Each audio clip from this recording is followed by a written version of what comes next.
கோவை கணபதியில் மாற்றுத்திறனாளி விநாயகர் என்று பக்தர்களால் அழைக்கப்படும் வெற்றி விநாயகரை தரிசிக்கும் பக்தர் கூட்டம் நாளுக்கு நாள் அதிகரித்த வண்ணம் உள்ளது. கோவை மாவட்டம் கணபதி தொழிற்சாலைகள் நிறைந்த பகுதி. இங்கு 50 ஆண்டுகளுக்கு முன்னர் வேம்பு மற்றும் அரச மரத்தடியில் அமர்ந்து அருள்பாலித்து வந்தார் விநாயகர். கடந்த 20 ஆண்டுகளுக்கு முன்னர் திருடர்கள் தங்கள் கைவரிசையை காட்ட முயன்றனர். விநாயகர் சிலையை அபகரிக்க முயன்றபோது இடத்தை விட்டு நகர மறுத்த விநாயகரின் இடது கையை உடைத்துவிட்டு திருடர்கள் தப்பியதாக கூறப்படுகிறது.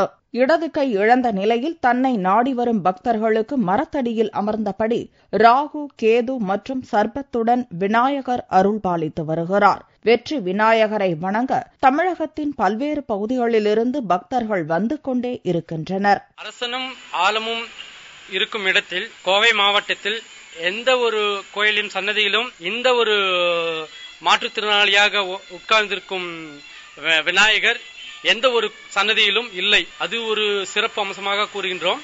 மற்றும் ராகு கேது சன்னதியில் உள்ள பகவானுக்கு ராகு கேது திசை நீங்கி சில காரியங்கள் புத்திரபாக்கியம், கல்யாண வஸ்து, ரோக நிவர்த்தியாத்தம், சகல தோஷ நிவர்த்தியாத்தம் அனைத்தும் நீங்கும். இதுவே சிறப்பு அம்சமாகும். தினசரி பூஜைகளில் மரத்தடியில் அமர்ந்திருக்கும் மாற்றுத்திறனாளி பிள்ளையாருக்குத்தான் முதலிடம். அருகில் கோவில் கட்டியிருந்தாலும் இந்த விநாயகரை இடம் மாற்றாமல் இதே இடத்தில் பக்தர்கள் வணங்கி வருகின்றனர். மாற்றுத்திறனாளி விநாயகர் என்ற பேரும் உண்டு.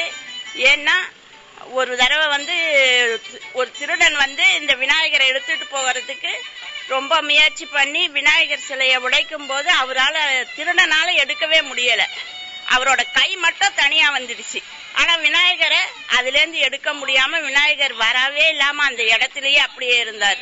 அதனால இந்த விநாயகர் நாங்க எங்கேயுமே எடுத்து வைக்காம அதே இடத்துல நல்லா பூஜை பண்ணிட்டு இருக்கோம். இந்து முஸ்லீம்ஸ் வரைக்கும் கோயில் கும்பிட்டு போவாங்க. அந்த அளவுக்கு சக்தியான கோயிலுங்க. பல தலைவர்கள், அதாவது நம்ம நாட்டு மேயர்ல இருந்து எம்எல்ஏ வரைக்கும் கவுன்சிலர் வரைக்கும் இங்க கும்பிட்டு போனாங்க, ஜெயிச்சுட்டாங்க. சக்தியான கோயிலுங்க. அதனால பல மக்கள் இன்னைக்கு நண்படுகிறாங்க. எவ்வளவு தூரத்து வர்றாங்க, கும்பிடுறாங்க. ஆண்டாண்டு நாங்கள் கோயில் 19 அன்னதானம் பண்றோம். ஆனா அதுக்கு ஊர் மக்கள் அள்ளி அள்ளி கொடுக்குறாங்க. அந்த அளவுக்கு நம்பிக்கையான கோயிலுங்க. இவரை வணங்கி செல்பவர்களுக்கு வெற்றி கிடைப்பதால் வெற்றி விநாயகராகவே பக்தர்கள் கருதுகின்றனர்.